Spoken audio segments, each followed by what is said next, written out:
3 দিন ধরে সবাই জানেন যে আমাদের পশ্চিমবাংলার 400-রও বেশি শ্রমিককে উড়িষ্যা সরকার বেআইনিভাবে আটক শিবিরে বন্দি করে রেখেছিল।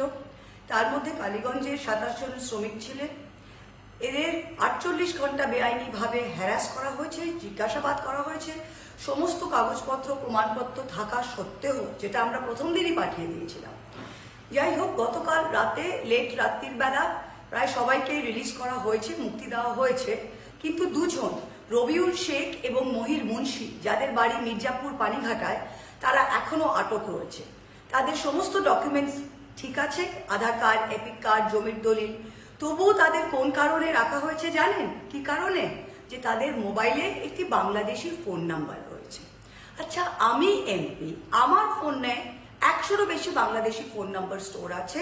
আমার নিজের পরিবার স্বজন বাংলাদেশে থাকে, আমার কলেজের বন্ধুরা অনেক বাংলাদেশি, যাদের সাথে এখনো আমার টাচ আছে, তাদের ফোন নাম্বার আছে।